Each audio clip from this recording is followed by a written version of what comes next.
ni former President Rodrigo Roa Duterte. Talaga nga naman, oo. Alam nyo guys, parang pinapatunayan lang no, ni former President Digong na talagang side effect na talaga yan ng fentanyl. Diba parang pinapatunayan niya na tama nga si President Marcos na alam nyo, nagtitake yan ng fentanyl si Digong for how many years? I think side effect na yan ng fentanyl sa kanya. Kasi guys, one of the side effect ng fentanyl is yung confusion. Siguro nga guys, baka. Diba? Ito yung video. Ewan ko ba dito? Panoodin natin. Bago tayo magbigay ng comment. Wala akong sinabi na ganun. Mama, you have to, even if you kill me 1,000 times, wala akong sinabi na ganun. Taking a drug,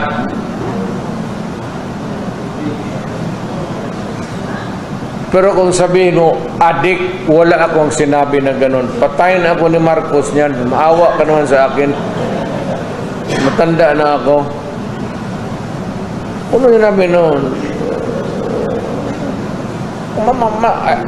If I can say it for to Marcos, I can say it for all. Ayaw ingnawa kay antibiotic na to, kay aspirin. They're all drugs. It's just nomenclature. Pero wala akong sinabi na patayin ako ni Marcos niya. Takot pa naman ako mamatay na matanda na ako.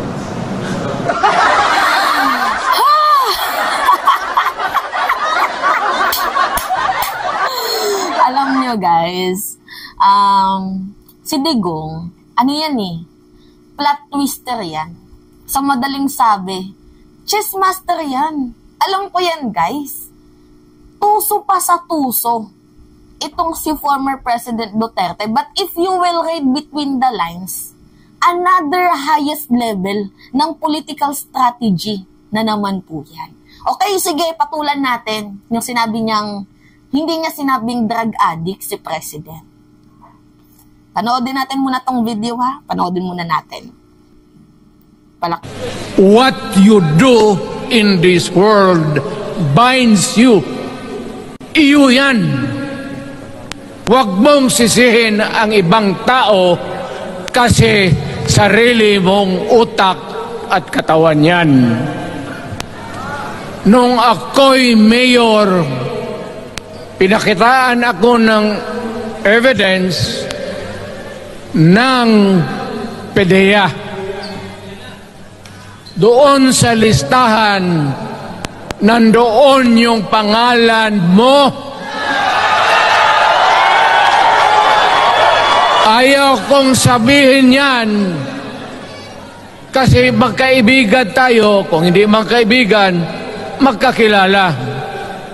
Ikaw pumapasok kayo ng alanganin. Mr. President, baka susunod ka sa dinaanan ng tatay mo. Huwag kayong magpaloko. Alam mo, Parliament, ang ambisyon niyan, karamihan galing kay Lisa Marcos pati kay Romualdez. Bongbong bangag yan.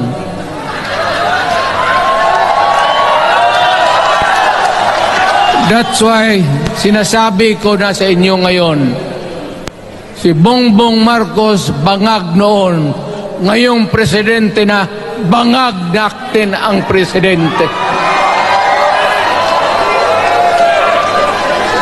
Kayong mga military, alam ninyo yan. Lalo na yung nasa Malacanang.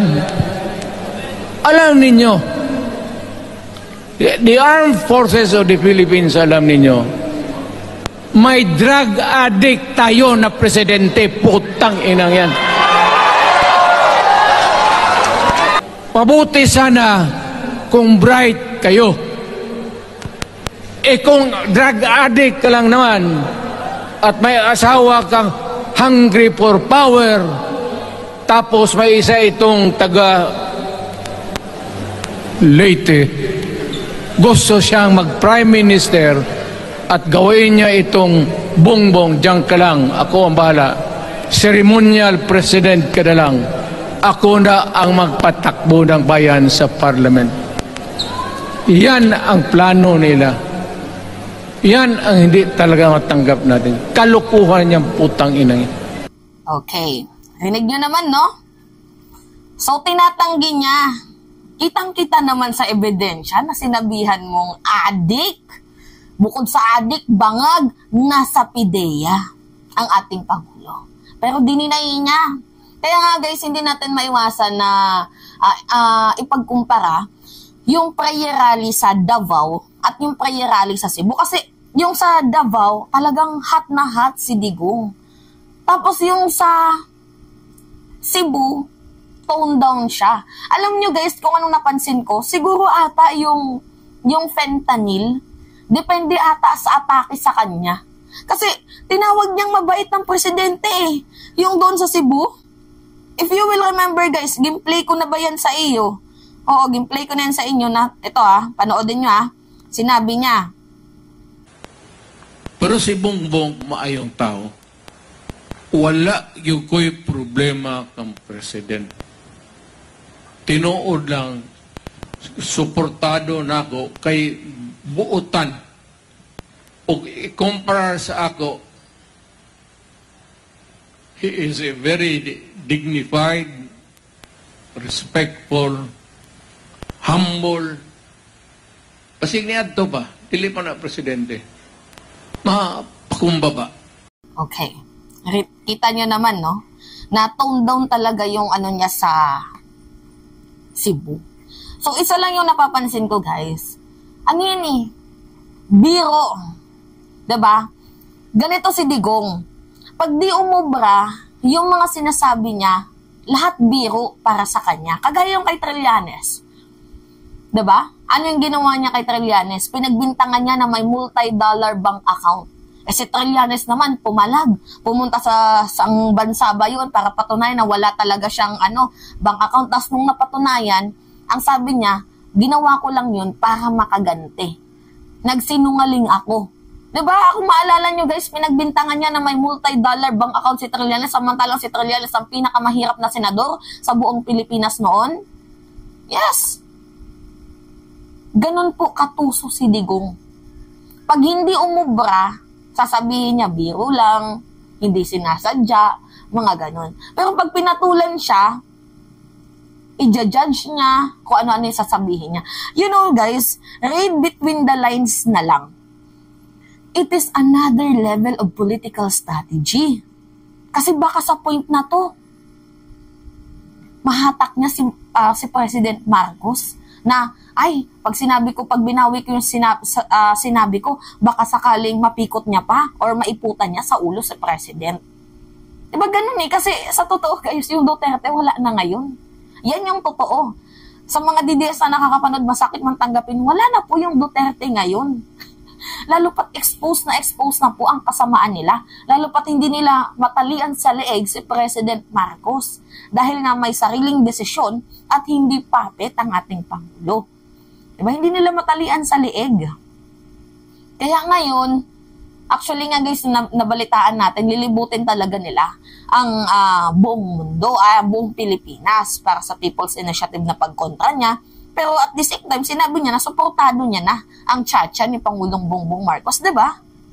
Another level of political strategy, nagbabalak na naman ata tong pumasok sa gobyerno o nagbabalak na naman siyang mapalapit kay Marcos.